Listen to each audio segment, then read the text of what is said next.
Good morning, students. Today we will continue the chapter 3 of class 12, current electricity. Now we will discuss a new topic, electrical energy and Joule's effect of current. Joule's effect of current या तो heating effect of current और next term is power. तो ये छोटे छोटे terms हम लोग discuss करेंगे आज. So to the point, electrical energy. So electrical energy क्या है? मान लेते हैं कि हमारे पास सर्किट है, उस सर्किट में एक बैटरी या सोर्स दे दिए जिससे करंट इलेक्ट्रिसिटी आ रहा है. तो जब करंट फ्लो होता है तो उस करंट को जो मेंटेन करने के लिए जो वर्क डन पॉसिबल होता है, that work done is called electrical energy. Means कोई एक ऐसा वर्क डन जो पॉसिबल हो रहा होगा इलेक्ट्रिकल करंट को सर्किट में मेंटेन करने के लिए. So now here the work done by a source, क्या करने के लिए? To maintain a current.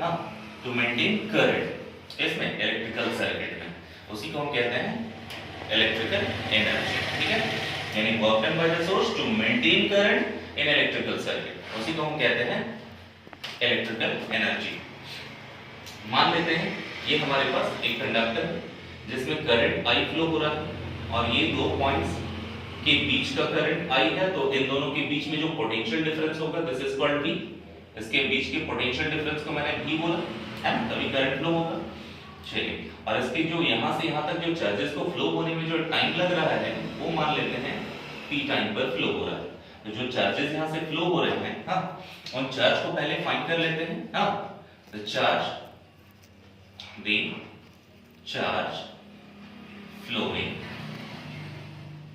flowing through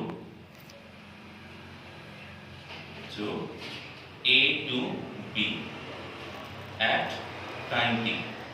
time t पर A से B तक, यानी मान लेते हैं A और इसको मान लेते हैं B, है ना. तो A से B तक फ्लो होने में क्या लगेगा?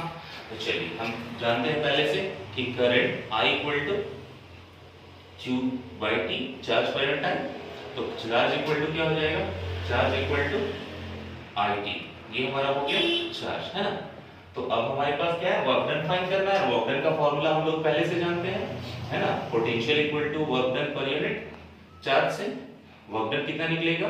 W equal to V into Q. तो इसको हम यूज करने वाले हैं, है ना. The work done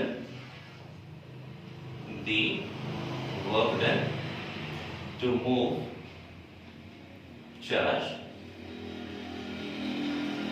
from A to B, कितना वर्क डन होगा भाई? W equal to V into Q. और अभी देख रहे हो Q इक्वल टू IT है, तो यूज कर देंगे. तो W इक्वल टू क्या हो जाएगा? V into IT. और हमारे पास फाइनली वर्क डन मिला VIT. तो जो वर्क डन होता है वही एनर्जी होता है, क्योंकि वर्क डन इक्विवेलेंट होता है किसके? एनर्जी के. वर्क डन इक्विवेलेंट होता है एनर्जी के, क्योंकि एनर्जी जितना रहेगा वर्क डन भी उतना ही संभव है, उससे ज्यादा नहीं. इसीलिए इस वर्क डन को हम एनर्जी लिख सकते हैं, एनर्जी इक्वल टू VIT. तो ये हमारा एनर्जी हुआ. अगर इसी एनर्जी का हम SI यूनिट देख ले तो SI यूनिट क्या होगा? देखिए, V वोल्ट है, वोल्टेज का वोल्ट, I करंट है, करंट का एम्पियर, और टाइम T है सेकंड. तो वोल्ट एम्पियर सेकंड, और इसी का नाम क्या है? जूल. यानी कह सकते हैं 1 volt ampere second equal to 1 joule. ये हमारा पॉसिबिलिटीज हुआ एनर्जी का. अगर मैं अदर फॉर्म देख लूं एनर्जी का, तो अदर फॉर्म क्या है? अदर फॉर्म भाई देखिएगा, हम ओम्स लॉ जानते हैं. ओम्स लॉ में क्या था? V equal to IR. तो यहाँ प्लेस कर देंगे तो क्या होगा? E इक्वल टू V की जगह IR मैंने पुट कर दिया, और ये था ऑलरेडी IT. तो हमारे पास कितना हो गया? E का value I square RT. This is energy. यही है एनर्जी का इक्वेशन. और ध्यान दीजिए, जो एनर्जी होता है, जब रेगुलर फ्लो हो रहा है करंट, तो वो हीट एनर्जी में कन्वर्ट हो जाता है. तो यही एनर्जी जो है वो हीट एनर्जी में कन्वर्ट हो जाएगा. तो I स्क्वायर RT. तो heat energy H equal to I square RT, जो हम लोग कहाँ पढ़ते हैं? जूल्स इफेक्ट ऑफ हीटिंग में पढ़ते हैं. चलो उसी को हम लोग डिस्कस करते हैं. जूल्स लॉ ऑफ हीटिंग, यही फॉर्मूला आएगा उसमें, है ना। देखो जूल्स लॉ ऑफ हीटिंग या तो हीटिंग इफेक्ट ऑफ करंट। तो मान लीजिए एक कंडक्टर है, इस कंडक्टर का रेजिस्टेंस R है और टाइम t पर A से B तक का पोटेंशियल डिफरेंस V है और टाइम t में करंट यहां से यहां तक फ्लो कर रहा हो, ठीक है। तो जूल्स लॉ ऑफ हीटिंग क्या बोलता है कि जब किसी भी कंडक्टर में करंट फ्लो होता है तो उसमें हीट प्रोड्यूस होता है, किसके कारण से, ड्यू टू रेजिस्टेंस। जो रेजिस्टेंस है चार्जेस को जो अपोज कर रहा होता है उसके कारण से हीट प्रोड्यूस होने लगता है। हाँ, तो वैसे जो जिस प्रोसेस से इस तरह से जो काम करते हैं उस प्रोसेस को ही कहते हैं जूल्स इफेक्ट ऑफ हीटिंग या तो हीटिंग इफेक्ट ऑफ करंट। इसका एग्जांपल क्या क्या हो सकता है, electric heater, electric heater, electric iron, है ना, इलेक्ट्रिक आयरन हो गया, इलेक्ट्रिक बल्ब हो गया, है ना, इलेक्ट्रिक बल्ब हो गया, टोस्टर हो गया, इलेक्ट्रिक टोस्टर, है ना, इट इज बहुत सारे एग्जांपल्स, ठीक है।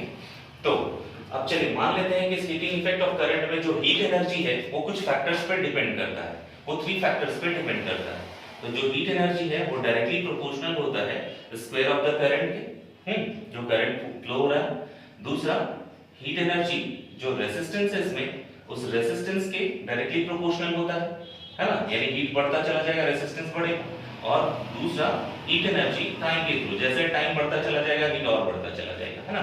तो इन कंबाइंड फॉर्म हम क्या लाते हैं, इन कंबाइंड फॉर्म, तो क्या हो जाएगा, H प्रोपोर्शनल टू क्या होगा, H proportional to I square RT, और ये क्या हो जाएगा, H equal to constant multiply होगा तो कांस्टेंट हमारे पास 1/j होता है, 1/j, है ना। ये 1/j क्या है, 1/j क्या है, इसको कहते हैं जूल्स मैकेनिकल,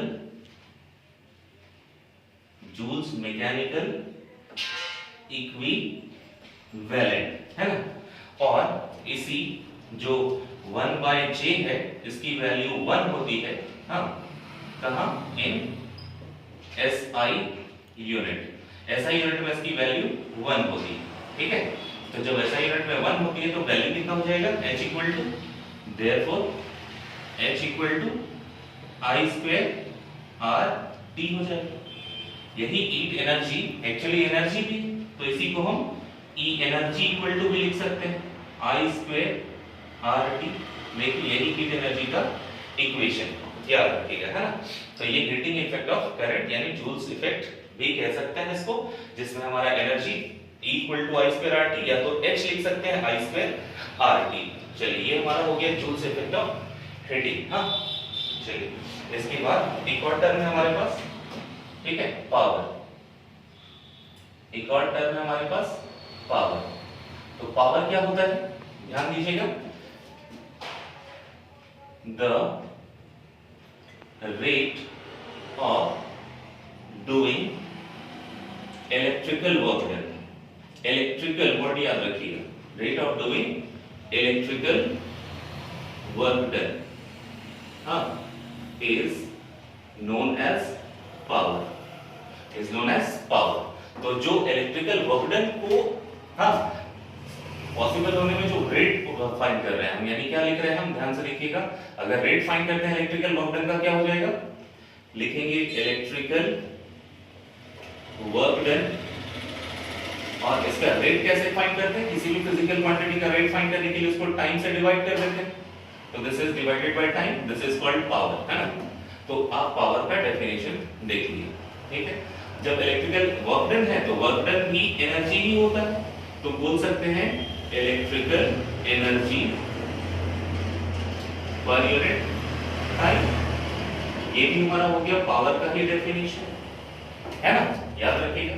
यानी पावर क्या हो सकता है हमारे पास, पावर इक्वल टू, देखिए इलेक्ट्रिकल वर्क डन या इलेक्ट्रिकल एनर्जी कितना आया था, I square RT, I square RT, तो उसकी जगह पर अगर मैं पुट कर दूं I स्क्वायर RT, और ये नीचे है हमारा टाइम t लगा था मूव करने में, तो ये t और t कैंसिल हो गया, है ना। तो क्या बच गया, p equal to I square R। ये है मेन इक्वेशन, हाँ, पावर का, ठीक। इस मेन इक्वेशन में हम अदर फॉर्म्स भी देख सकते हैं, ठीक है। क्या है अदर फॉर्म? अदर फॉर्म में हम दो चीज यूज कर सकते हैं from Ohm's law, V equal to I R होता है, तो पहले I का फार्मूला फिर R का फार्मूला दोनों में पुट करेंगे तो अलग अलग फॉर्मेट आ जाएगा। हाँ, तो हम यहाँ से देखो, अगर मैं I निकालना चाहूँ तो क्या निकाल सकते हैं? I equal to V by R। तो एक तो ये पुट करेंगे पहली बार, और दूसरी बार अगर मैं R निकालना चाहूँ तो क्या लिखेंगे? R equal to V by I। तो ये दोनों फॉर्मेट हम यूज करने वाले हैं, ठीक है। तो मान लेते हैं इक्वेशन नंबर 1, तो फ्रॉम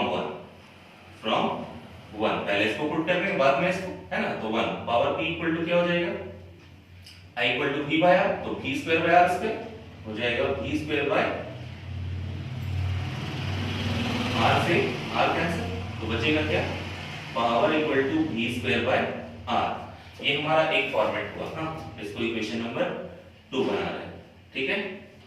और तीसरा क्या होगा? एक और फॉर्मेट है, हम क्या लिख रहे हैं? अब इसको पुट कर रहे हैं। हाँ, फ्रॉम 1 p इक्वल टू क्या हो जाएगा? देखिए I स्क्वायर r है, तो I स्क्वायर को एज इट इज रहने दिया, बस r का फार्मूला बैठा दो, v बाय I। तो I से एक I कैंसिल, बचा क्या? p equal to vi। याद रखना, ये हमारा इक्वेशन 3, यानी पावर का तीन फॉर्मेट आ गया, ठीक है। पावर तीन फॉर्मेट आ गया। क्या क्या? p इक्वल टू, देखिए I स्क्वायर r एक फॉर्मेट हो गया, दूसरा क्या हो गया? p equal to v square by r, ठीक है। और एक और फॉर्मेट क्या हो गया? p equal to vi। तो चलिए इसका ऐसा यूनिट भी देख लेते हैं, है ना। मान लेते हैं p इक्वल टू vi, अगर लिखते हैं तो क्या हो जाएगा? p इक्वल टू vi, तो ऐसा यूनिट क्या निकलेगा? वोल्ट, और इसका एम्पियर, तो हो जाएगा वोल्ट एम्पियर, है ना। और इसी वोल्ट एम्पियर का नाम क्या है? वाट, WATT वाट, है ना। इसका मतलब हुआ 1 वोल्ट एम्पियर इक्वल टू 1 वाट हो गया, ठीक है। अब इसी का अदर यूनिट भी देख लेते हैं, है ना। ये तो अदर फॉर्म्स हो गए पावर के, ठीक है।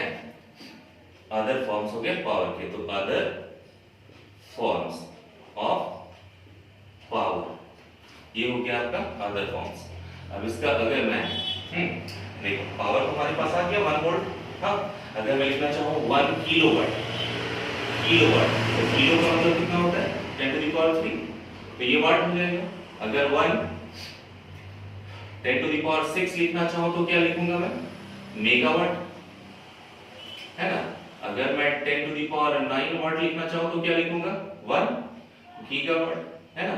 1 अगर मैं 10 टू द पावर 12 लिखूं तो 1 टेरावाट होता है ना। इस तरह बढ़ते चला जाएगा, है ना। 15 होगा, ठीक है, तो बीटा हो जाएगा, 18 होगा तो एक्सा हो जाएगा, उसका बढ़ते चला जाएगा। खैर चलिए, अब इसका प्रैक्टिकल यूनिट देखते हैं। हाँ, प्रैक्टिकल यूनिट, तो practical unit of power, power का प्रैक्टिकल यूनिट क्या होता है?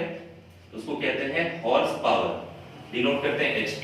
हाँ, और 1 HP इक्वल टू होता है 746 वाट। एक HP का वैल्यू है ये 746 वाट। हाँ, तो ये याद रखिएगा, पावर की वैल्यू है। एक और है कॉमर्शियल यूनिट, हाँ, एनर्जी का। एक और ध्यान रखिएगा, ये एनर्जी का कॉमर्शियल यूनिट है। हाँ, इसको कहते हैं commercial unit of energy. Energy का तो जूल होता है, तो देखिए वो होता है किलोवाट आवर। इसको डिनोट करते हैं किलोवाट आवर से। इसकी वैल्यू देखना है, अभी बताया मैंने, किलो का मतलब 10 टू द पावर 3, वाट मतलब क्या होता है? वाट एक्चुअली क्या है? पावर का ऐसा यूनिट, और पावर मतलब होता है वर्क डन पर यूनिट टाइम, है ना। तो power equal to work done पर यूनिट टाइम, तो वर्क डन का जूल और ये सेकंड। तो पावर जहां पर वाट है, इसी को तो हम वाट बोलते हैं, है ना। तो वाट की जगह जूल सेकंड लिख सकते हैं, तो joule by second into hour को सेकंड में बदल दो, 3600 सेकंड। सेकंड से सेकंड खत्म, तो बचा क्या? 10 टू द पावर 3 और 2 जीरो, तो 10 टू द पावर 5 इनटू 36, ये हो गया जूल। अब इसको मैं क्या कर रहा हूँ? 36 को मैं 3.6 इनटू 10 टू द पावर 6 लिख रहा हूँ जूल, और ये क्या हो गया? 1 किलोवाट आवर, है ना। 1 किलोवाट आवर। तो ये हमारा यूनिट हो गया कॉमर्शियल यूनिट, हाँ किसका, एनर्जी का, ये एनर्जी का कॉमर्शियल यूनिट है, ठीक है।